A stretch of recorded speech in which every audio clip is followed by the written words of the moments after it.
चले अब हम अपनी गेस्ट को भी इंट्रोड्यूस करते हैं, उनसे आज के टॉपिक पे बात करते हैं क्योंकि मुझे तो आज के टॉपिक के बारे में बहुत ज़्यादा एक्साइटमेंट है।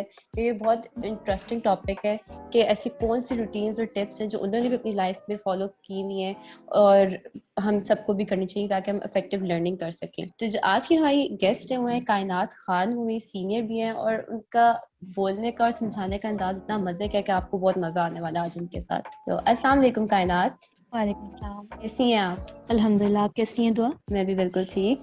अस्सलाम वालेकुम कायनात, वालेकुम अस्सलाम। कैसी हैं आप?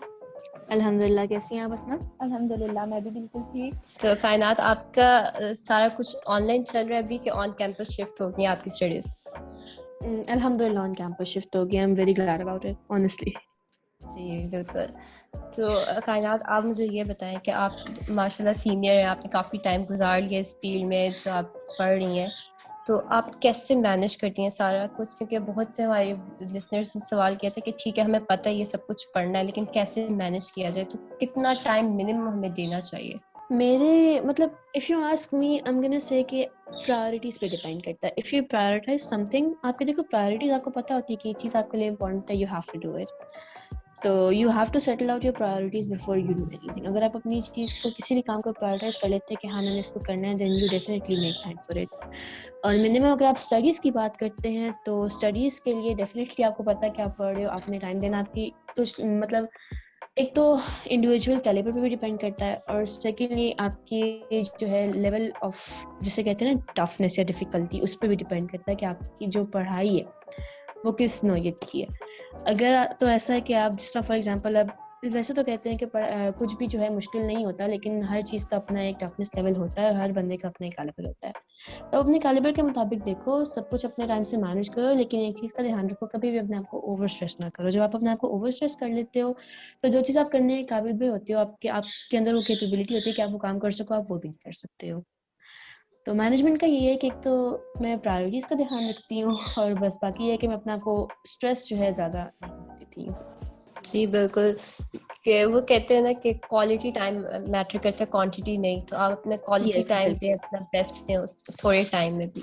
तो सही बात है कि प्रायोरिटीज़ बहुत मैटर करती हैं कि अगर आपके लिए स्टडी बहुत इंपॉर्टेंट है, आप उसको प्रायोरिटाइज कर रहे हो तो ठीक है, आप अपना बेस्ट दोगे और अपना ज़्यादा से ज़्यादा टाइम उसी को दोगे। सेल्फ टाइम भी इम्पोर्टेंट होता है, आप उसको भी प्रायोरिटाइज करो, लेकिन आपको ये पता होना चाहिए कि आप अगर एक चीज़ में जा रहे हो तो you should know the importance कि हाँ अब मैंने I have selected this for my self and this thing holds this type of importance and I should be giving the required time to it.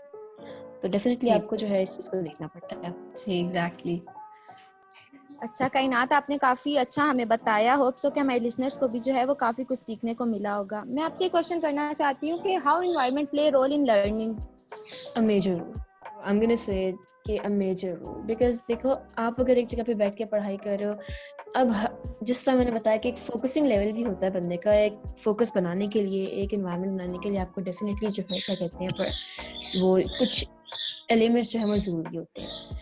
अब एनवायरनमेंट किस तरह से ज़रूरी है, अब रिसेंटली आप सबका एक्सपीरियंस चल चुका होगा ऑनलाइन क्लासेस के साथ, एक स्पॉटी वाईफाई के साथ, और क्या कहते हैं, चलो माना कि अब बिकॉज देखा जाए तो जहाँ पे हम रहते हैं पाकिस्तान में, हर बच्चे को अपने रूम का प्रिविलेज नहीं होता, जिसकी वजह से ऐसा होता है कि अक्सर जहाँ पे आप बैठ के क्लासेस ले रहे हो, पीछे आपकी मदर्स या फादर्स या आपके सिबलिंग्स जो होते हैं वो सारे पीछे बैठे होते हैं, जो आपको आपको कहीं ना कहीं से कोई ना कोई आवाज़ देगा या कुछ ना कुछ तो होगा ही ऐसा, या आपके घर में पीछे शोर होगा, लोग अपनी बातें लगे होंगे। अब फॉर एग्जाम्पल अगर आपके पास अपनी रूम की प्रिविलेज नहीं है तो डेफिनेटली जब आप सब में बैठ के क्लास ले रहे होगे तो आप सबको तो चुप नहीं करवा सकते हो, तो जाहिर है वो फिर इस तरह, और फिर उस तरह से आपका फोकस भी नहीं बनता वो वाला। और उसके अलावा ये कि मैं पहले बात की थी वाईफाई वगैरह की, कि अब जिस तरह स्पॉटी वाईफाई होगा या कोई थोड़ा सा इंटरनेट इशू भी होगा तो डेफिनेटली उससे भी आपका फोकस खराब होगा।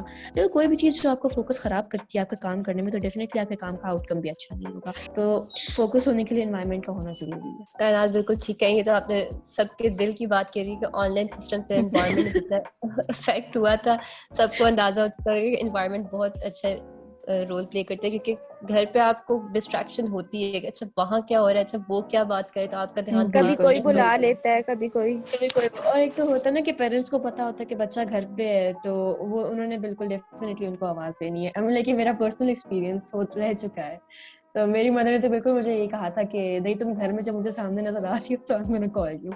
तो मैंने कहा था मम्मा मैं क्लासेस ले रही हूँ, you have to like you should not do this. मम्मा कहती नहीं तो मेरे सामने हो तो मुझे काम करके दो। तो ये होता एग्जैक्टली, है, बहुत ये सौ हम का कुछ एक्सपीरियंस कर हो चुका सकते हैं। होगा। बिल्कुल बिल्कुल हुआ होगा। मैंने जब आप घर ही नहीं होगे, अब देखो जब मैं घर ही नहीं होंगी तो मेरी मम्मा को पता होगा कि मैं घर नहीं हूँ, तो वो मुझे बुलाएंगी फिर भी वो नहीं। कुछ भी नहीं कहेंगी, ना आवाज देंगी, ना कोई काम। ये बिल्कुल, वो ना ना आवाज देंगी ना कोई काम बोलेंगे, क्योंकि उन्हें पता है मैं घर ही नहीं हूँ। जब मैं घर में उनके सामने बैठी हुई हूँ बिल्कुल, तो फिर डेफिनेटली उन्होंने तो काम करना है मुझे, और इस चीज से हम उन्हें रोक भी नहीं सकते। मतलब हम उन्हें रोक भी नहीं सकते इस चीज से। एग्जैक्टली ये उसके साथ फ्लॉज थे ऑनलाइन सिस्टम के साथ।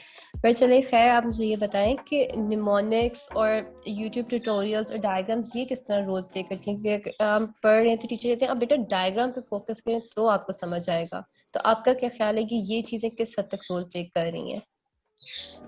मेरे ख्याल में निमोनिक्स और डायग्राम्स जो है ना, वो काफी अच्छा रोल प्ले करती हैं। लाइक कुछ सब्जेक्ट्स ऐसे होते हैं, जिस तरह हमारा डीपीटी है या मेडिकल एमबीबीएस वगैरह के स्टूडेंट्स हैं, जितने भी यहाँ पे मेडिकल्स के स्टूडेंट्स हैं हमारे पास, इन सब ने कहीं ना कहीं एनाटमी तो पढ़ी होगी। अब जितना बड़ा रोल एनाटमी में डायग्राम्स का है, वो मेडिकल स्टूडेंट्स से ज्यादा बेहतर कोई नहीं जानता। तो निमोनिक्स और डायग्राम्स इन दो चीज़ों पे पूरी की पूरी एनाटमी बेस करती है। तो ये कि डेफिनेटली इन चीज़ों का इंपॉर्टेंट रोल है। अब देखो निमोनिक्स से ये होता है ना कि आपको एक चीज़ सिंपल सेंटेंसेस में याद रह जाती है बिल्कुल, कि नॉर्मल डेली लाइफ में जो सेंटेंसेस आप यूज़ करते हो उसके हिसाब से आपको एक चीज़ याद रहती है कि अच्छा हाँ आपने उससे डिराइव करके बनाया हुआ होता है कि हाँ इस चीज़ को मैं इससे याद रखूंगा तो मुझे याद है, कि डेफिनेटली वो आपको अच्छी तरीके से याद रहती है।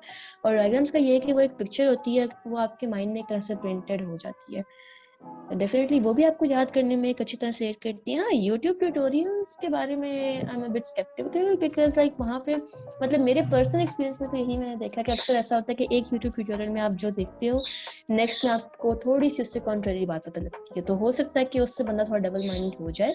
लेकिन डायग्राम्स और निमोनिक्स जो हैं they are very good, they are very beneficial specifically for सही मेडिकल स्टूडेंट्स। सही। इसका मतलब कि ये आपको अपनी बुक्स के साथ स्टिक रहना चाहिए, कि आप बुक्स को और अपनी बुक्स की डायग्राम को ज्यादा प्रेफर करें।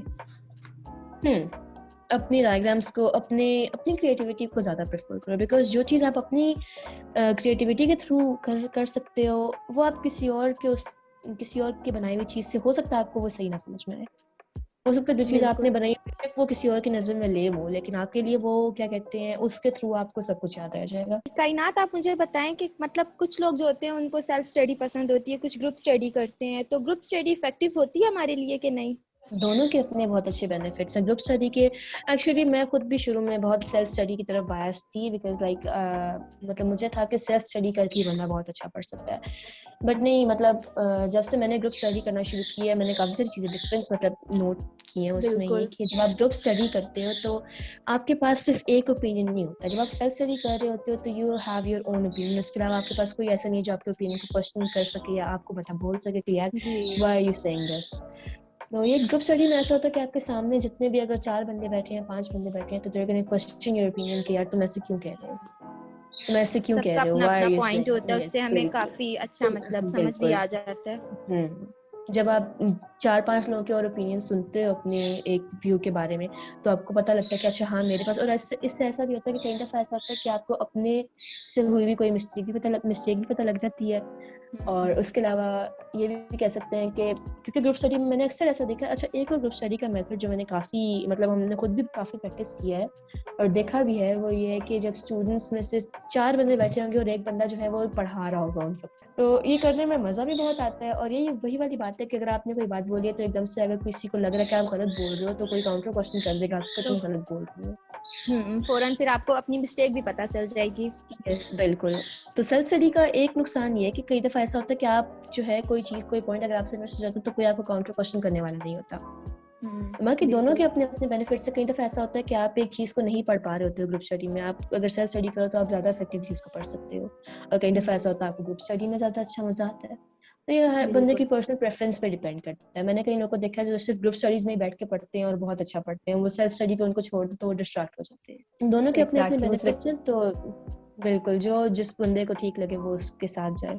जी, मुझे लगता है कि ग्रुप स्टडी के साथ सेल्फ स्टडी भी जरूरी होती है कि आप खुद भी कुछ बिल्कुल। मेहनत करो ताकि आपको पता हो कि आपने क्या पॉइंट मिस कर दिया, क्या रह गया, तो क्या किसे समझना है। तो दोनों के बहुत पॉजिटिव इफेक्ट्स हैं। तो मुझे बताएं कि आप ठीक है ये सब कुछ हमने करना है, टाइम भी देना है, तो इसके साथ हमें दूसरी एक्टिविटीज के लिए कैसे टाइम मिलता होगा? आपको लगता है कि दूसरी एक्टिविटीज में इन्वॉल्व होना चाहिए, specially for the medical students के उनके लिए जो सारे कहते हैं यार 16 आवर्स तो मिनिमम आप पढ़ो ना, तो उसके बाद फिर और एक्टिविटीज में कोई कैसे इंडल्ज हो सकता है? आपका क्या ख्याल है? कहीं पे भी लिखा हुआ नहीं है ऐसा कि आपको 16 घंटे ही पढ़ना है। कई लोगों ने बस इस चीज़ को बना लिया कि आपको इतना ज़्यादा पढ़ना है तभी आप अच्छा स्कोर कर सकते हो। ऐसा नहीं होता। आप डिफरेंट एक्टिविटीज़ में इंडल्ज होगे तो डेफिनेटली आपका ज़हन खुलता है। क्योंकि देखो अब जिस तरह कहीं एक तो नॉलेज आप सीख रहे हो ना, सीखना इज अ डिफरेंट थिंग। सीखने के साथ साथ आपको इम्प्लीमेंटेशन का भी पता होना चाहिए। जब तक आपको ये नहीं पता होगा कि आप इम्प्लीमेंट कैसे करोगे अपनी नॉलेज को, आपके सीखने का फायदा नहीं है। मेडिकल स्टूडेंट्स के लिए स्पेसिफिकली मैं ये कहूँगी कि उनके लिए सबसे ज़्यादा अच्छी अदर एक्टिविटीज़ यही है कि वो अपनी फील्ड से रिलेटेड जो एक्टिविटीज़ होते हैं वो उनमें इंडल्ज करें। फॉर एग्जाम्पल एक बेस्ट चीज़ जिससे जो है मेडिकल स्टूडेंट्स बहुत ज़्यादा सीखते हैं वो होते हैं वर्कशॉप्स और मेडिकल कैंप्स। इसका फ़ायदा ये होता है कि आप ग्राउंड लेवल पे जाके एक तो सीखते भी हो वर्कशॉप्स में, और दूसरा मेडिकल कैंप्स में आप जाके अपनी नॉलेज को इम्प्लीमेंट कर सकते हो। देखो नॉलेज तब तक आपको फ़ायदा नहीं देगी जब तक आप उसको इम्प्लीमेंट नहीं करोगे। जिधर आप अपनी नॉलेज लेके बैठ जाओगे उसको जंग लग जाएगा कुछ अर्से के बाद, और हो तो आप कुछ भूल भी जाओगे, बल्कि कुछ क्या सब कुछ ही भूल जाओगे। जब तक आप अपने प्रैक्टिस में नहीं आओगे आपको जो है फ़ायदा नहीं होगा उस नॉलेज का। तो other activities are definitely important. और उसके अलावा अगर आप बात करो को करिकुलर एक्टिविटीज़ की, तो को करिकुलर एक्टिविटीज़ में you have they are also very, ऐसे नहीं कि आप बिल्कुल अपनी पढ़ाई छोड़ के उसी में चले जाओ, but like give them time to, मतलब आपको कहीं तो थोड़ा सा रिफ्रेशमेंट फैक्टर चाहिए होता है। कॉन्टिन्यूसली एक चीज़ कर कर भी बंदा जो है वो फ्रस्ट्रेट हो जाता है, फिर कब तक करे इंसान, आफ्टर ऑल इंसान है। जी एग्जैक्टली। आफ्टर ऑल इंसान है, कहाँ तक जाएगा। जी बिल्कुल, प्रैक्टिकल वर्क बहुत ज़रूरी है और स्पेशली मेडिकल स्टूडेंट्स के लिए, तो ताकि साथ साथ उनको याद रहे कि जो पढ़ा है वो अप्लाई कैसे करना है, क्योंकि Yes, पढ़ने में और बिल्कुल अप्लाई करने में बहुत डिफरेंस होता है। बहुत ज़्यादा डिफरेंस होता है। आप यकीन करो जब आप जाते हो ग्राउंड लेवल पे तो 2 मिनट के लिए तो आपको लगता है कि आपका सारा नॉलेज खत्म हो गया। 2 मिनट के लिए आपको ये लगता है कि आपका सारा नॉलेज खत्म हो गया, मतलब बहरान लग गया सब चीज़ों का। तो फिर आहिस्ता आहिस्ता ये कि ज़ाहिर है वो फेयर होता है, एक तो आप एक बार प्रैक्टिस करते हो तो उससे आपका फेयर होता जाता है, फिर आहिस्ता आहिस्ता जो है आपको जो है ना सब कुछ करना आ ही जाता है इन द एंड। बिल्कुल।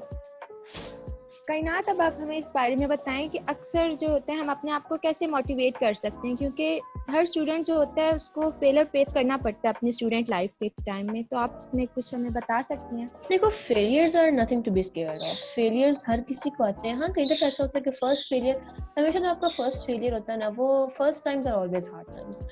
फर्स्ट फेलियर जो आपका होता है वो हमेशा आपको जो है काफी ज्यादा जो है रिग्रेट करता है, डीमोटिवेट कर देता है, बट आपको एक चीज को बिल्कुल याद रखना है कि आप यहाँ पे आए क्यों हो, और आप जब आप यहाँ तक आ गए हो, यहाँ तक आके भी आपको अगर छोड़ना है तो फिर आप यहाँ तक आए क्यों थे।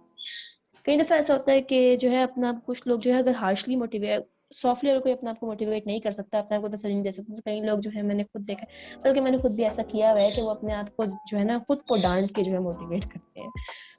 तो वो इस तरह होता है ना कि आप ये पूछो अपने आप से एक क्वेश्चन, तो आप डेफिनेटली जब भी आपको लगे कि आप फेलियर की तरफ जा रहे हो, आपसे नहीं हो पा रहा हो, तो आप डेफिनेटली एक क्वेश्चन तो अपने आप से लाजमी करो कि आप यहाँ तक क्यों आए थे। जो आपने यहाँ से आगे जाना ही नहीं था तो आप यहाँ तक आए क्यों थे।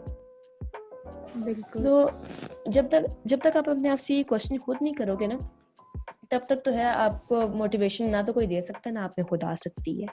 उसके अलावा फेलियर्स डरने की चीज़ नहीं है, फेलियर से उल्टा आप सीखते हो ज़्यादा, कि जहाँ पे आपने फॉर एग्जांपल फेलियर आपका आया है, आप उससे डरो नहीं, आप उससे सीखो। आप देखो कि मैंने कहाँ गलती की थी, अपनी गलती को मानना सीखो। जब आप अपनी गलती को मानना सीख जाते हो ना, तो आपको कोई फेलियर भी बड़ा नहीं लगता।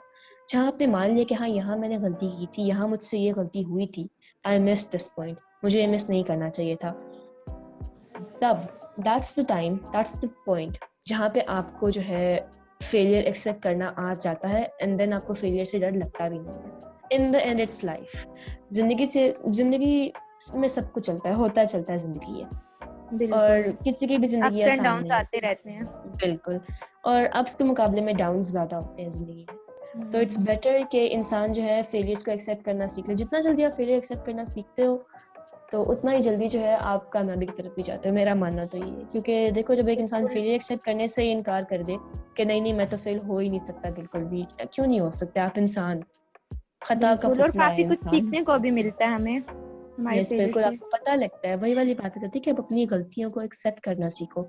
जब आप अपनी गलती एक्सेप्ट करोगे तो ही जो है ना आपको पता लगेगा कि आपको आगे किस तरह से करना है और क्या करना है, कि ताकि आप अपनी गलती दोबारा रिपीट ना करो, आप दोबारा फेलियर की तरफ ना जाओ।